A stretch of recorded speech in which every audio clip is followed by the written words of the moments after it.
Boa noite, queridos. Graça e paz vos sejam multiplicadas no pleno conhecimento de Deus e do nosso Senhor Jesus Cristo.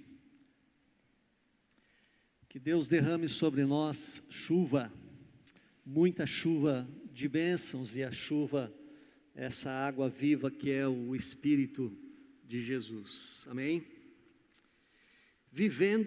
Antes de começar a nossa meditação, quero conhecer os nossos visitantes aqui. Já estou conhecendo um aqui. Levanta a mão quem está hoje pela primeira vez. Nós queremos dar um presente para você. Seja bem-vinda. Ali também, lá, os nossos diáconos vão entregar um presente para vocês. Deus abençoe. Estamos na série Vivendo no Espírito, e nessa noite o tema é Controlados pelo Espírito, controlados pelo Espírito. Romanos, no capítulo 8, de 1 a 9, a Bíblia nos traz a seguinte verdade: agora, pois, já nenhuma condenação há para os que estão em Cristo Jesus, porque a lei do Espírito da vida em Cristo Jesus te livrou da lei do pecado e da morte. Porquanto o que for impossível à lei no que estava enferma pela carne, isso fez Deus enviando o seu próprio Filho em semelhança de carne pecaminosa, e no tocante ao pecado, e com efeito condenou na carne o pecado, a fim de que o preceito da lei se cumprisse em nós, que não andamos segundo a carne, mas andamos segundo o Espírito. Porque os que se inclinam para a carne cogitam das coisas da carne, mas os que se inclinam para o Espírito, das coisas do Espírito. Porque o pendor da carne dá para a morte, mas o do Espírito para a vida e paz. Por isso, o pendor da carne é inimizade contra Deus, pois não está sujeito à lei de Deus, nem mesmo pode estar. Portanto, os que estão na carne não podem agradar a Deus. Vós, porém, não estáis na carne, mas no Espírito, se de fato o Espírito de Deus habita em vós. E se alguém não tem o Espírito de Cristo, esse tal não é dele. Amém. Queridos, nós temos uma problemática na igreja, que é a relação entre maturidade e santificação, a relação entre a progressão da nossa caminhada com Jesus. Nós somos separados por Deus, nos tornamos santos, separados por Deus, para nos tornar parecidos com Jesus. E quando nós olhamos para a igreja, nós vemos bebês na fé, adultos na fé, crianças na fé, e a igreja é esse misto de pessoas que vivem a vida com Jesus em níveis diferentes de maturidade e de santidade. Por que alguns irmãos estão à frente de outros na vida espiritual? E por que alguns irmãos, apesar de tantos anos de igreja, de palavra, de conhecimento, não apresentam frutos do discipulado e frutos do Espírito? Na igreja há 3 tipos de pessoas: os incrédulos, ou aqueles que ainda não foram iluminados, aqueles que estão talvez até buscando, aqueles que ainda não nasceram de novo, não se tornaram filhos de Deus, aqueles que se converteram, mas como os coríntios, lá no capítulo 3, Paulo os chama de crianças em Cristo, ou são aqueles chamados crentes carnais, que desagradam a Deus. E há também um grupo de cristãos maduros na fé, saudáveis na fé, que são os crentes espirituais, que agradam a Deus. qual deles nós somos? Qual dele você é? O apóstolo Paulo traz esse texto com algumas coisas muito claras ao nosso coração, e eu queria tentar ser didático nessa noite aqui, separando o texto para entendermos o texto. Paulo está dizendo aqui, em primeiro lugar, sobre o controle da carne e o controle do espírito, do versículo 5 a 8. Os que se inclinam para a carne cogitam das coisas da carne, mas os que se inclinam para o espírito, das coisas do espírito. Então há uma divisão aqui, ou somos controlados pela carne, ou somos controlados pelo espírito. Mas afinal, o que é carne, segundo a visão do apóstolo Paulo? Muito simples, Paulo fala em carne em 3 significados diferentes. O primeiro e mais simples significa corpo, o corpo físico ou o corpo humano. Há expressões que quando Paulo diz carne, ele está falando do nosso corpo. O segundo significado de carne tem a ver com as coisas humanas, com olhar a vida do ponto de vista humana, aqui da terra, a visão humana, terrena. E o terceiro, e o que nos interessa no texto hoje, é que carne se refere à natureza humana, especialmente em toda a sua fraqueza, sua impotência, o seu desamparo.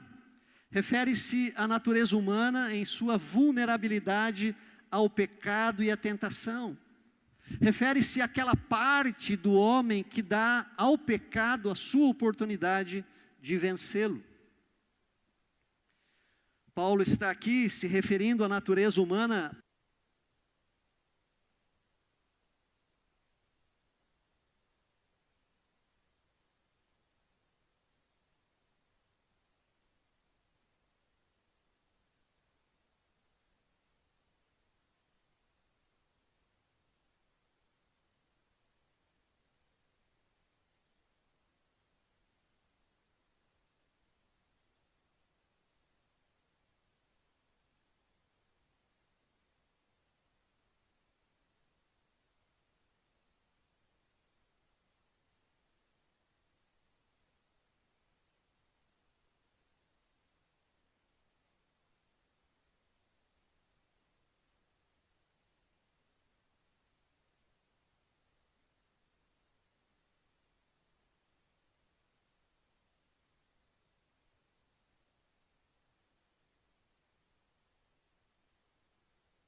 que inclui os pecados sexuais e morais. Paulo também traz uma lista de outros pecados, como pecados religiosos, a idolatria, como a feitiçaria, pecados da mente, pecados do coração, como ciúme, como ira, como discórdia, como inveja, como homicídio e etc. Portanto, quando nós falamos de carne, não estamos falando de algo físico, mas de algo espiritual, a nossa natureza interior manchada, deturpada pelo pecado. E os que são controlados pela carne cogitam das coisas da carne, são inclinados, são propensos, são levados, eles pendem para a carne, as coisas da carne, são arrastados como escravos para satisfazer os seus desejos, que, repito aqui, são desejos do corpo, mas também são desejos da mente e do coração. E os que se alimentam disso, Paulo está dizendo, caminham para a morte espiritual. Então, viver na carne é viver em oposição a Deus. Os que vivem na carne se tornam inimigos de Deus, não agradam a Deus. Aí talvez você diga, mas Deus ama a todos.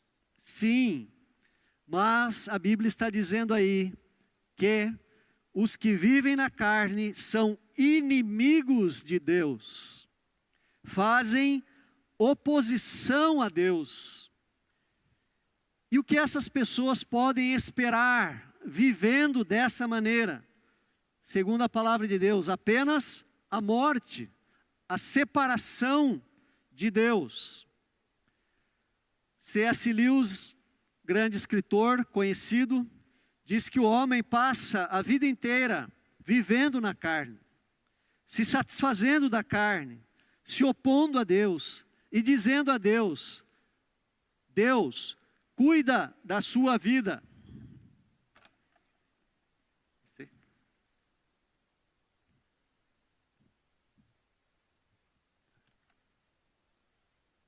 Ele diz: Deus, cuida da sua vida, deixa eu viver a minha vida.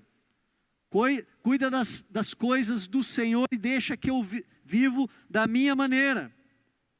Não interfira na minha vida. Deus diz: amém, que seja assim. E quando esse homem comparece à presença de Deus no juízo final, Deus diz a ele: seja feita a tua vontade. Vai para lá com o diabo e os seus anjos. Viver na carne é viver para a morte. Não há paz para aquele que vive na carne. Porque o pecado, queridos, é a maior desgraça do ser humano. Ele afeta a dignidade humana. O pecado denigre o ser humano. O pecado acusa, o pecado desestabiliza. O pecado causa confusão, causa mágoa, causa dor. O pecado destrói. E quem é controlado pelo Espírito? Estes pendem para as coisas do Espírito. São inclinados para as coisas espirituais. São atraídos pelas coisas de Deus. Se alegram com as coisas que são eternas, espirituais, que conectam a Deus. Porém, o Espírito Santo, ele não aparece para você a cada manhã, de uma forma palpável, de uma forma visível, para dizer: olha, faça isso, e faça isso, e faça isso hoje. Vá por esse caminho, rejeite aquela palavra, não faça isso e caminhe naquela direção. Não, o Espírito Santo não aparece ao você acordar e levantar. Então, o que é ter uma vida controlada pelo Espírito, se não ter uma vida centrada na sua palavra? A palavra, pior que eu estava prevendo isso, a palavra está na mente e no coração. A palavra guia, a palavra direciona, a palavra formata, a palavra normatiza a maneira de falar, a maneira de agir e até a maneira de sentir e viver. A palavra, ela está diante de nós e é por ela que o Espírito Santo nos controla e nos guia. Mas há um detalhe: além de crer de uma maneira correta e fazer as coisas de maneira correta, ser controlados pelo Espírito é especialmente vivenciar o amor. Ser controlado pelo Espírito é amar. A maior evidência de uma vida controlada pelo Espírito é ser uma pessoa amorosa. Porque uma pessoa amorosa se torna uma pessoa educada, que perdoa pelo amor, que pelo amor respeita as diferenças, que pelo amor não atira a primeira pedra, que pelo amor paga o mal com o bem. Também ser controlado pelo Espírito é ser um pacificador. Um homem controlado pelo Espírito transforma um lugar onde ele vive num lugar de paz. E o contrário é verdadeiro. Um homem carnal transforma o lugar em que ele está num lugar de guerra. Queridos, o mundo enxerga muito mais o nosso comportamento do que o nosso conhecimento. Aliás, o mundo tem rejeitado hoje expressamente a Bíblia. Sabe por quê? Porque o nosso amor, o amor da igreja, não tem sido tão forte quanto deveria ser. E nós criticamos o mundo e dizemos que estamos sendo perseguidos por eles e não o conquistamos pela força do amor. O que transforma vidas não é uma doutrina correta. É o amor de Deus e o nosso amor que transforma antes do conhecimento, porque conhecimento sem amor é nada, diz o apóstolo Paulo. E qual o resultado de uma vida controlada pelo Espírito? Harmonia, vida e paz, diz o texto. O homem e a mulher controlados pelo Espírito centram a sua vida em Deus. E como resultados experimentam na sua vida uma estabilidade espiritual em primeiro lugar. Em primeiro lugar. Isso resulta numa vida harmoniosa, numa vida equilibrada e numa vida feliz. Talvez você se questione então nesta noite, é possível ter uma vida controlada pelo Espírito? É possível viver uma vida santa, uma vida santificada? Eu me lembro que um dia eu falava sobre santificação no estudo de quinta-feira na igreja, e aqueles estudos que são abertos, não são pregações, a gente vai falando e as pessoas vão interagindo como se fosse na escola dominical. E um irmão pediu a palavra e disse: mas Paulo, que era Paulo, disse que o bem que ele não queria fazer, ele fazia, e o mal que ele não queria fazer, ele fazia. E aí, queridos, há uma interpretação correta dos capítulos 5, 6, dos 6, 7 e 8 de Romanos. É possível viver uma vida santa ou santificada, uma vida controlada pelo Espírito? Sim. Paulo responde que é possível.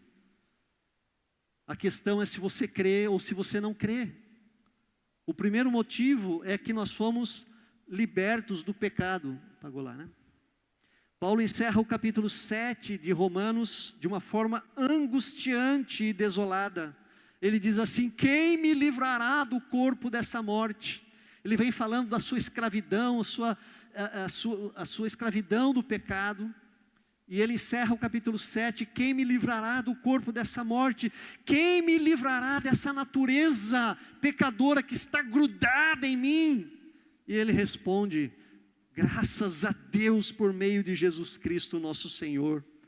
De maneira que eu de mim mesmo com a mente sou escravo da lei de Deus, mas segundo a carne da lei do pecado. Só que daí ele entra no capítulo 8, e agora eu trago aqui os primeiros versículos, dizendo dessa vitória sobre o pecado. Agora, antes não, mas agora, pois nenhuma condenação há para os que estão em Cristo Jesus, porque a lei do Espírito da vida em Cristo Jesus te livrou da lei do pecado e da morte. Porquanto que fora impossível a lei no que estava enferma pela carne, isso fez Deus enviando o seu Filho em semelhança de carne pecaminosa e condenou na carne o pecado. Paulo diz que a lei que era boa não nos ajudou em nada, porque nós estávamos corrompidos pelo pecado. Então a lei apenas nos condenava, a lei não nos ajudava, a lei não trazia liberdade, não conseguia nos dirigir, não trazia vida para nós.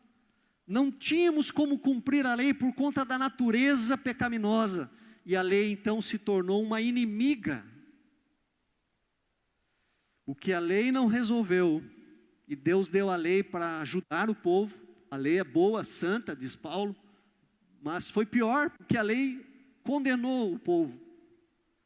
O que a lei não resolveu, Cristo resolveu. Ele cumpriu a lei, ele não pecou, ele satisfez a lei, e ele nos livrou da lei do pecado e da morte. Com efeito, condenou Deus na carne De quem? De Cristo, o nosso pecado. A lei foi cumprida no corpo de Cristo. Jesus foi o bode expiatório, ele recebeu a culpa, ele nos absolveu da lei, Queridos, nós precisamos crer que fomos libertos do pecado, senão ainda viveremos na escravidão do pecado, mesmo conhecendo a palavra de Deus. Interessante, Paulo diz lá em Romanos 6, mas graças a Deus, porque outrora, escravos do pecado, contudo, viestes a obedecer de coração a forma de doutrina a que fostes entregues, e uma vez libertados do pecado, fostes feitos servos da justiça. Paulo faz questão de deixar bem claro em suas cartas o antes e o depois, o antes de Cristo e o depois de Cristo, confirmando as palavras de Jesus, repetidas no capítulo 8 de João, quando Jesus diz lá no capítulo 8, 32, e conhecereis a verdade, e a verdade vos libertará. 4 versículos depois, Jesus diz: se pois o Filho vos libertar, serei verdadeiramente livres. Ou você crê que você foi liberto do pecado, e vive, e pode viver, uma vida santificada, ou ainda vai continuar orando como alguns crentes, dizendo: Senhor, perdoa a multidão dos meus pecados.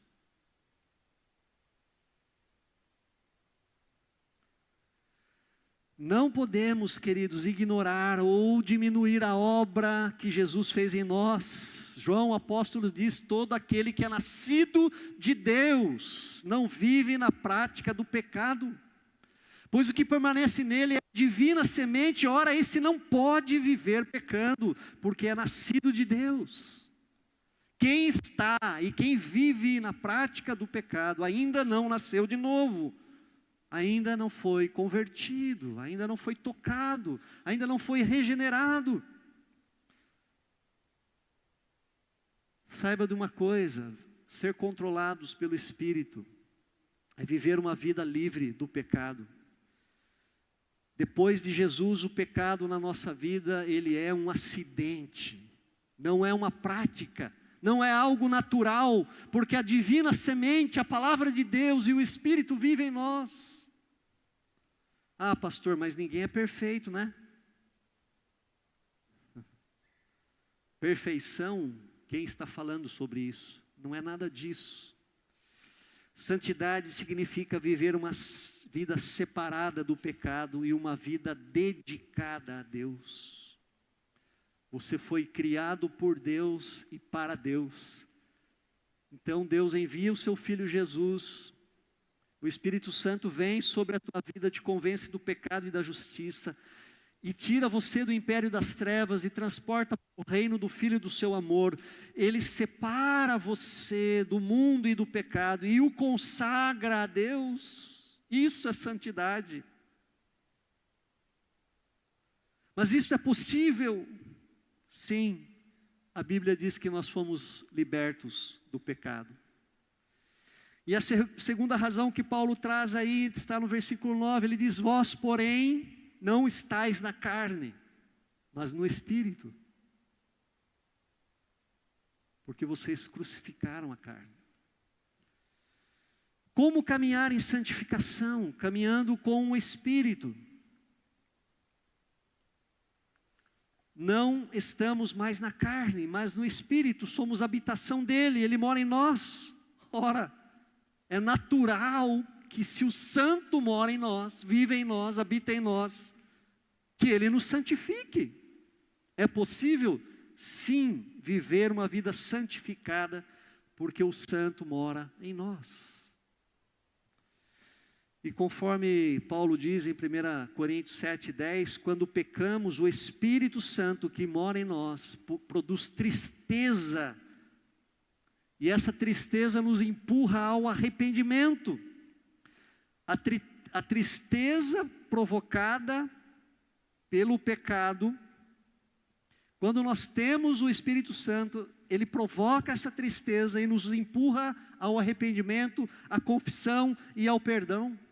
Por isso não permanecemos no pecado. Portanto, não somos escravizados pelo pecado. Caímos, é um acidente, sim, mas o Espírito Santo já nos acende aquela chama e nos empurra novamente em direção a Deus. É perfeitamente possível, sim, crescer em santificação, porque fomos transformados por Jesus. A Bíblia diz que o nosso velho homem, a nossa natureza pecaminosa, foi crucificada com Cristo, e é Cristo que vive em nós.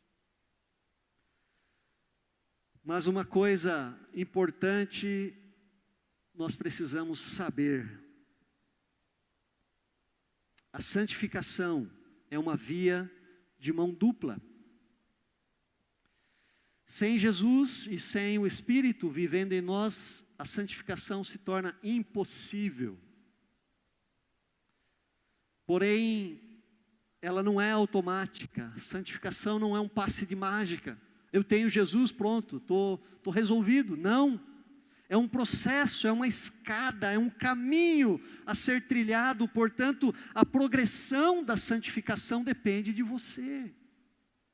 Você participa do seu processo de santificação. No versículo 6, Paulo diz: porque o pendor da carne dá para a morte, mas do Espírito para a vida e paz. Em outra tradução, NVT, diz assim: portanto, permitir que a natureza humana controle a mente resulta em morte, mas permitir que o Espírito controle a mente resulta em vida e paz. Há uma espécie de controle da nossa parte, de um desejo de progressão, de um desejo de crescimento na santificação. Mas há também em muitos corações um desejo de estacionar na santificação, ou até mesmo de regredir na santificação. É mais ou menos a mesma coisa que fazer exercício. Todos sabem que é bom, todos sabem que faz bem à saúde, todos sabem que traz vitalidade, renovação, força, alegria, disposição, mas nem todos praticam. Porque não querem, porque têm preguiça, porque não estão nem pensando nisso, porque não é o foco, não estão preocupados. A santificação agrada a Deus. A santificação melhora a nossa vida espiritual, nos aproxima de Deus, nos faz experimentar mais de Deus, viver experiências vivas com Deus. Então, porque muitos que regularmente frequentam a igreja não buscam esse crescimento na santificação, porque não a desejam, porque não querem, porque estão satisfeitos com a mediocridade, a medianidade, a média da vida espiritual.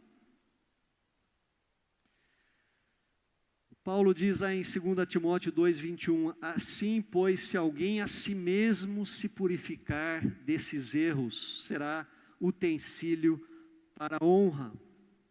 Se alguém se purificar a si mesmo, ou seja, é obra sua, é uma obra nossa, está em nossas mãos, é o nosso desejo, é o nosso esforço.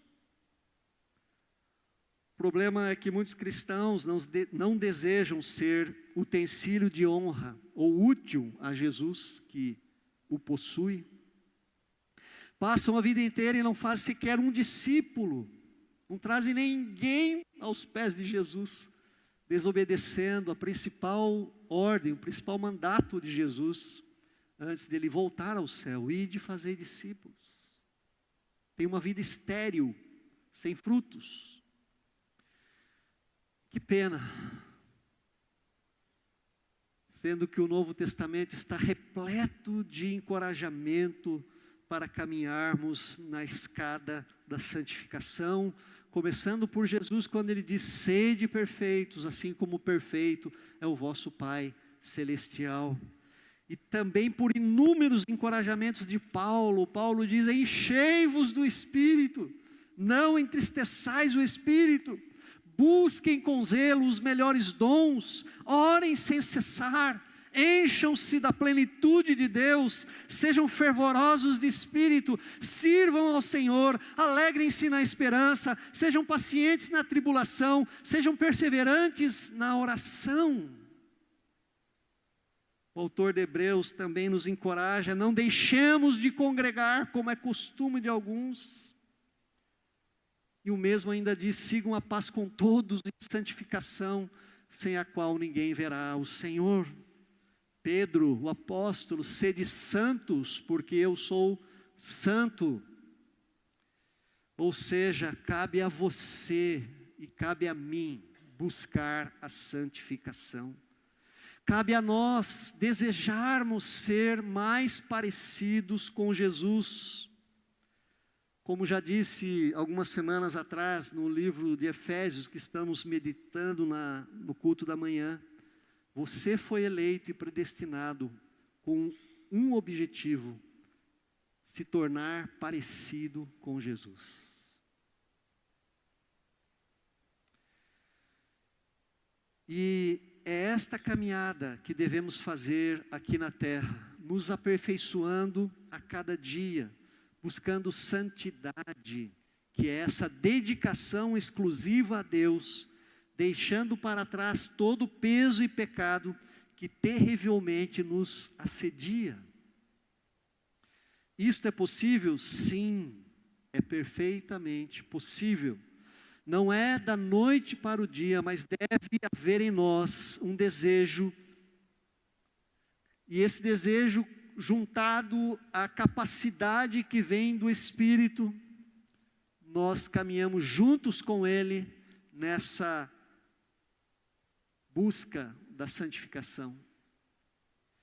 Paulo conclui essa ideia dizendo: irmãos, quanto a mim, não julgo havê-lo alcançado, mas uma coisa faço, esquecendo-me das coisas que para trás ficam, prossigo para o alvo, para o prêmio da soberana vocação. Não que eu já tenha alcançado a perfeição, mas eu sigo para o alvo, e o meu alvo é Cristo. A santificação progressiva é um caminho a ser trilhado por todos nós, sem exceção. Porém, antes de encerrar esse trecho bíblico, Paulo nos traz uma admoestação, digamos assim. Existe um perigo se você não se preocupar com a sua consagração a Deus, sobre a sua santificação. Eu diria que Paulo coloca aí no texto um sinal amarelo. No finalzinho do texto que nós lemos, no capítulo 9, na segunda parte, diz: se de fato o Espírito de Deus habita em vós. Se o Espírito de Deus habita em vós. E se alguém não tem o Espírito de Cristo, esse tal não é dele. Quem não está vivendo, quem não está buscando, quem não está crescendo no processo de santificação, corre o risco de estar enganado em relação à sua fé. Pense comigo: se eu tenho Jesus, eu tenho o Espírito, certo? Nós reformados não acreditamos em duas experiências, com Jesus e com o Espírito, é a mesma. Cremos em Jesus, fomos selados com o Espírito. Fomos batizados com o Espírito. Então, se eu tenho Jesus, eu tenho o Espírito. Se eu tenho o Espírito, é natural que ele me santifique.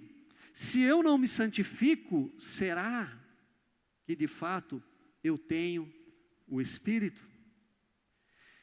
E se eu não tenho o Espírito, eu não tenho Jesus, porque quem não tem um, não tem o outro. Eu encerro, queridos, a minha mensagem com esse sinal de alerta. Precisamos olhar para a nossa prática espiritual. A sua prática espiritual diz quem você é. Você é não o que você diz, você é o que você faz.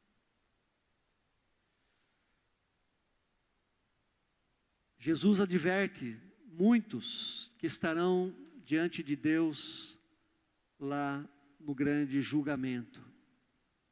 E alguns, Jesus diz lá em Mateus 7, e alguns dirão ao Senhor: em teu nome eu fui batizado, em teu nome eu orava, em teu nome estava na igreja toda semana, eu era dizimista até do 13º salário, eu cantei no coral, dei aula na IBD, nunca levei ninguém para Jesus, mas dei aula na IBD, nunca fiz discípulo, mas ensinei, dei aula na IBD, nunca caí no mundo, nunca caí na promiscuidade.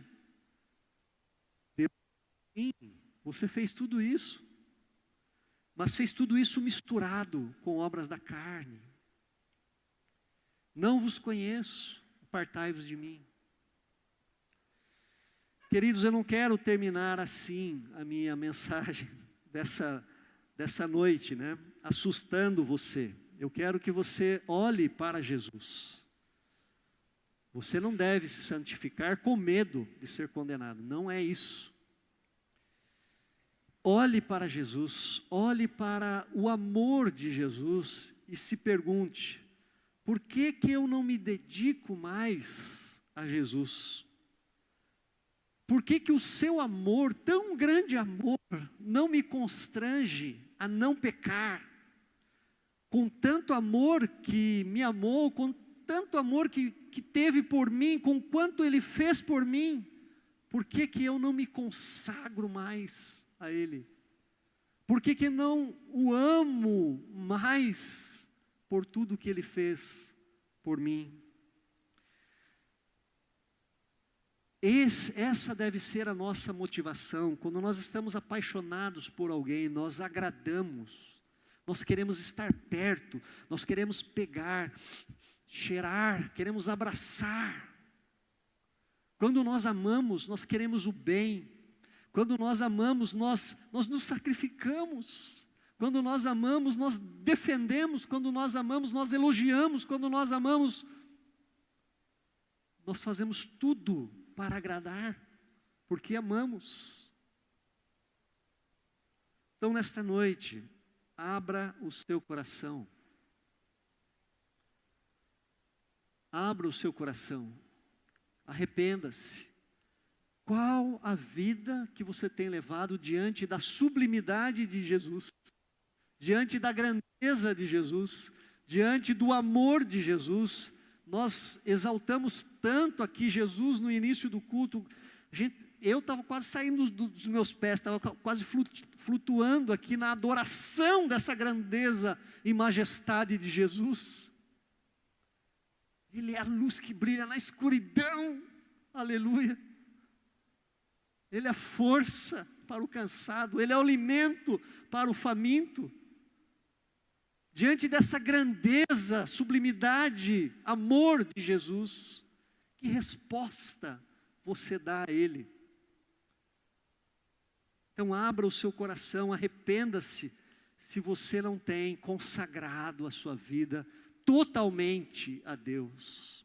Interessante que a Bíblia, na tradução nova tradução na linguagem de hoje, traduz a palavra santificação como dedicação completa a Deus. Segundo lugar, tome os velhos caminhos da santidade. Queridos, o caminho é o mesmo, será sempre o mesmo, não tem novidades, não ande atrás de novidades. É leitura, é conhecimento da palavra, é oração, é estar com Jesus, é se desligar do mundo e se conectar a Ele. São os caminhos da espiritualidade, não há caminho novo.